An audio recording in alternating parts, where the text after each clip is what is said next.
You know, ever since my glasses got broken, I've been feeling a lot like Wanda because I lost my vision.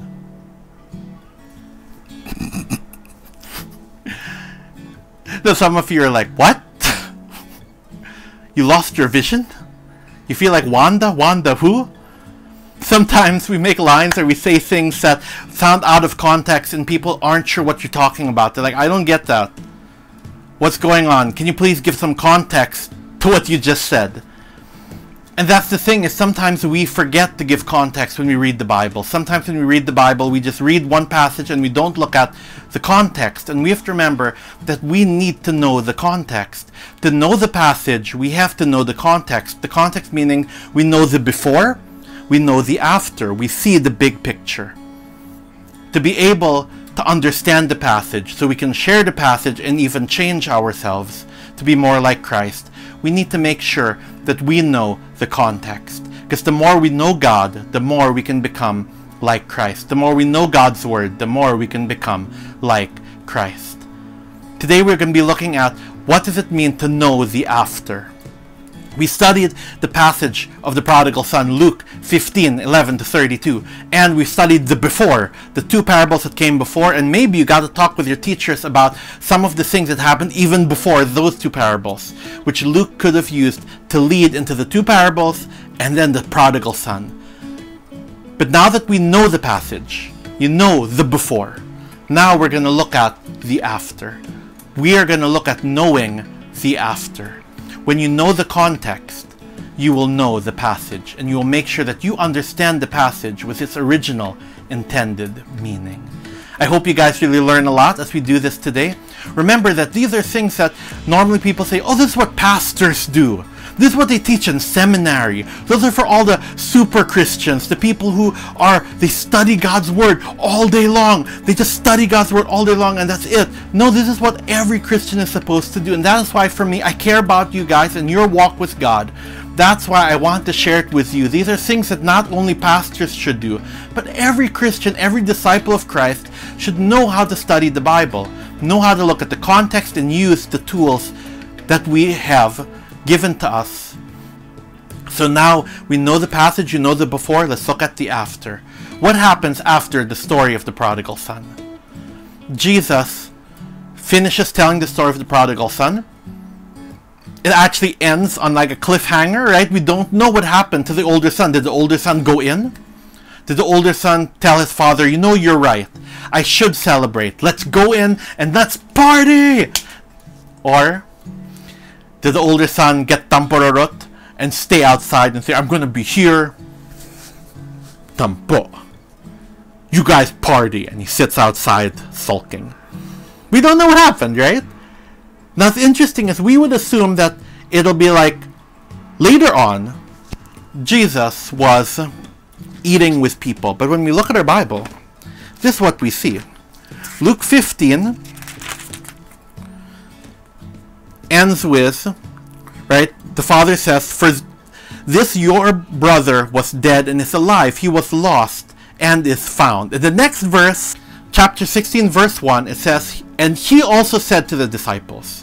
Jesus also said to the disciples. So in other words, Luke is continuing the story. Jesus finished telling these three parables, and then he also gave another parable. There's no break. It's not like, and then Jesus walked to another house, or Jesus on another travel, Jesus did this, or while they were eating. Jesus is continuing to teach. So why did Luke want to bring up this next parable? Why did he say this next parable is connected to what came before? How does this new parable connect to the three? Now this parable is actually a very complicated one. It's known as the parable of the unrighteous steward or the dishonest manager. And it's actually one of the hardest parables I ever had to preach. And it's very complicated. But let's take this time right now to listen to the parable. Thank you again to Streetlights, which is a nice, wonderful, and free audio Bible you can find online. But basically, the story of the dishonest manager or the unrighteous steward talks about how there's this one guy.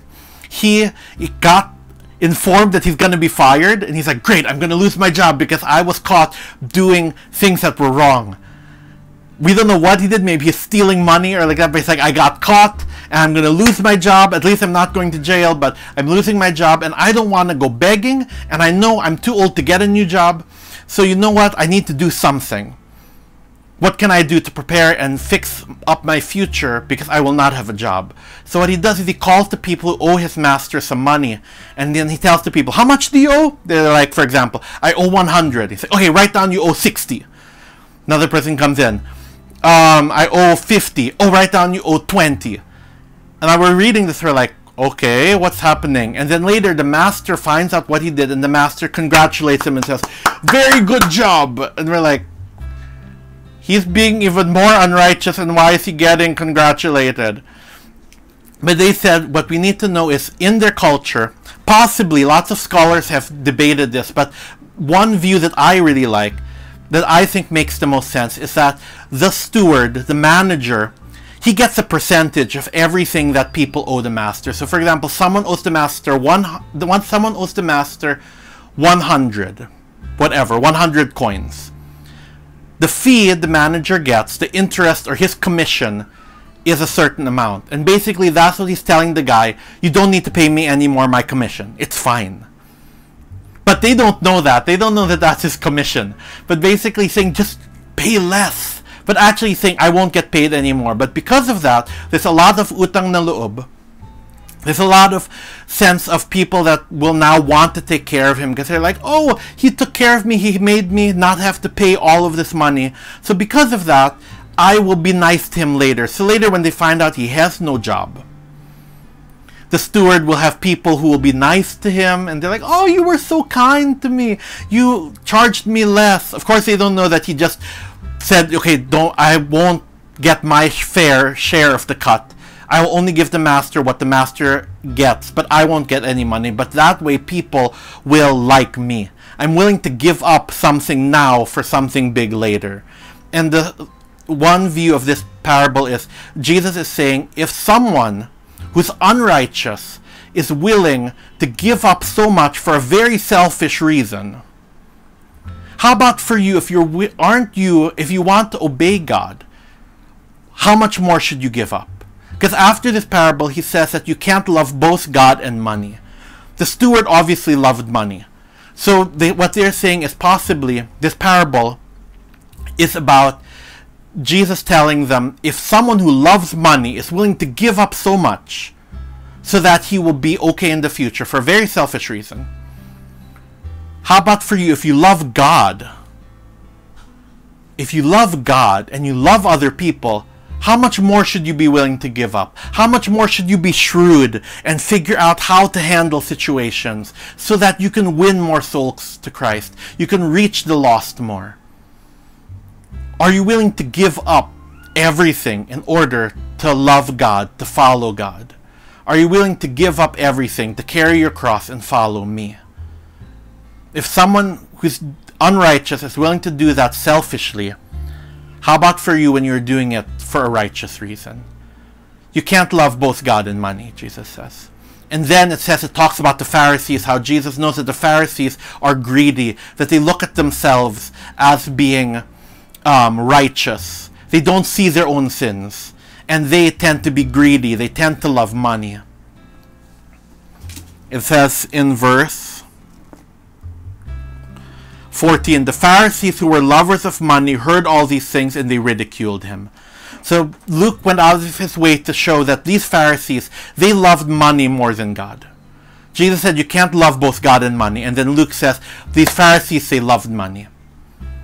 Now what does this parable, which is really beautiful, shows us that we should be willing to give up everything if we love God. We should be willing to give up everything in order to win other people to Christ, in order to follow Jesus, and to make investments in the eternal kingdom, in the future. What are we willing to give up in order to live for God as his disciples?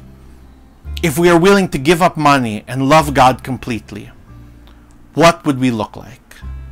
Right? That's what Jesus is trying to say in this parable. What does that lesson have to do with the prodigal son?